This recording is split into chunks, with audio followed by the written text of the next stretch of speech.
Narayan विद्यापीठरे one महोत्सवर उद्यापन उत्सव परिवेश सुरक्षा और सबुजीमार सुरक्षा पई जंगल परिवेश और जलवायु परिवर्तन विभाग ओडिशा सरकार तत्वावधान चिलिका वन्यप्राणी वनखंड चिलिका नुआपड़ा वनांचल द्वारा आयोजित 77तम साप्ताहिक वन महोत्सव पुरी जिला कृष्ण प्रसाद ब्लॉक नारायण विद्यापीठ परिसर में उद्यापन और सचेतनता सभा वन्यप्राणी वनांचल अधिकारी सूर्यकांत महाराणा नेतृत्व में प्रधान शिक्षक कृष्णचंद्र दलबेहेरा सभापतित्व अनुष्ठित हो कार्यक्रम में मुख्य अतिथि भाव पुरी सांसद प्रतिनिधि हरिहर दास सम्मानित अतिथि ब्लॉक शिशु मातृ मंगल अधिकारिणी मनोरमा महापात्र गछराणी अमिता तरेई ग्राम्य परिचालना कमिटी सभापति नलिनीकांत जेना वनपाल रश्मिरंजन नायक गौरांग प्रधान लक्ष्मण बेहेरा समेत विद्यालय समस्त शिक्षक शिक्षयित्री शताधिक छात्र छात्री जोगदे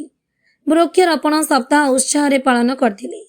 परिवेश सुरक्षा सबुजीमा बुद्धि और आगामी पीढ़ी पर सुस्थ परिवेश गठन वार्ता देवा उद्देश्य करंच लेंबू करभंगा पिजुली विभिन्न प्रजातिर चारारोपण करा जायतिला। एदिने वृक्षरोपण करने सह परिवेश सुरक्षा पर प्रत्येक व्यक्ति गछटिए लगाई तार जत्न नेबाकू वन्यप्राणी वनांचल अधिकारी श्री महाराणा आह्वान करथिले। उपस्थित समस्त व्यक्ति मिलिमिशि परिवेश सुरक्षा और सबुज ओडिशा गठन पर संकल्प करथिले। कृष्ण प्रसाद प्रतिनिधि प्रताप हरिचंदन का रिपोर्ट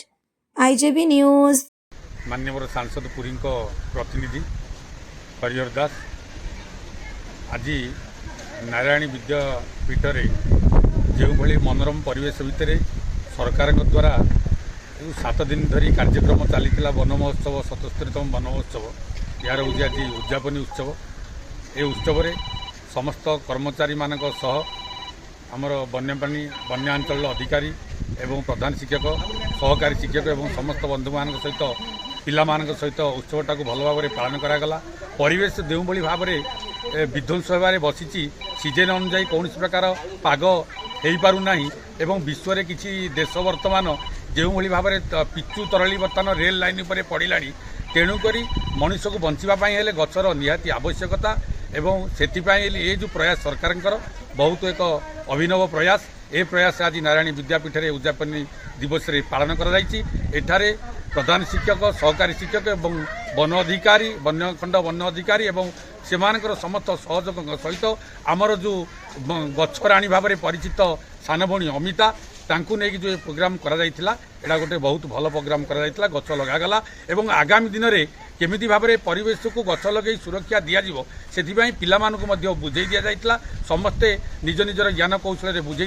समस्ते सहयोग करते बहुत उत्तम कार्यक्रम एटा सरकार एवं समस्ते सहभागिता होती कार्यक्रम को सुचारू रूपे तुले एटा गोटे अति बहुत सुंदर प्रोग्राम करा स्कूल माध्यम। श्री कृष्णचंद्र दलबेहेरा नारायणी विद्यापीठ चिलिका नुआपड़ा सतस्तरीतम वन महोत्सव उद्यापनी उत्सव उपस्थित मुख्य वनपाल उपस्थित आमर सांसद प्रतिनिधि वन कर्मचारी समस्त कर्मचारी विद्यालय समस्त शिक्षयित्री आज जो वन महोत्सव उद्देश्य होची आमे किभली भाव में परिवेश संरक्षित रखिबा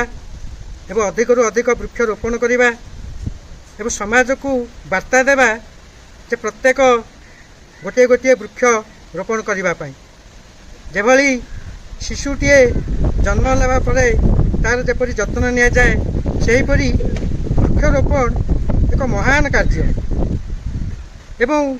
जेपरि चाषीटीए गोटे वर्ष पर चाष कर तार अमल करें सेहीपरि गोटे वृक्ष आम रोपण करवा हजार हजार वर्ष पर आम गोटे वृक्षटी रोपण कले वृक्ष हेउछि एक मनुष्यर प्रकृत मित्र प्रकृत बंधु एवं परिवेश को एते परिमाण सुरक्षित रखि थाए। वर्तमान जो परिवेश प्रदूषण होउछि एहाकू ए समस्या को दूरीकरण करने आम निश्चित भाव प्रत्येक गोटे गोटे गछ लगेगा। धन्यवाद। मो नाम अमिता तरी ग्रीन पारिकुटु संगठन वरिष्ठ सदस्य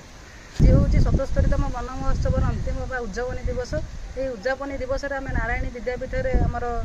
चिलिका वन्याचल वन्या अधिकारी नुआपड़ा तत्वावधान एवं स्कूल प्रधान शिक्षकों द्वारा आमर आयोजन कराइला आज किसी आमर वृक्षरोपण कर आगक केमी अधिक रु अधिक गछ लगे और परिवेश संतुलन रहा आम पिला समूह सूचना देवा सहित आम समस्त यही अनुरोध करुचे आगू केमी अधिक गछ लगे और पृथ्वीर वायुमंडल को स्थिरता रक्षा करने समस्त चेष्टा कर धन्यवाद। दशम आज 77तम वन महोत्सव दिवस रे आमे विभिन्न प्रकार गछ लगेलु और विभिन्न अतिथि माने मध्य आम स्कूल को आसीथिले जो माने आमको वृक्षर किपरि जत्न नेबा और वृक्ष लगेले कौन उपकार हेउची और वृक्ष न लगेले कौन अपकारी हेउची ताहा आमको बुझाइले और यह समस्त किपरि जणाइबा ताकू मध्य सचेतन कराइले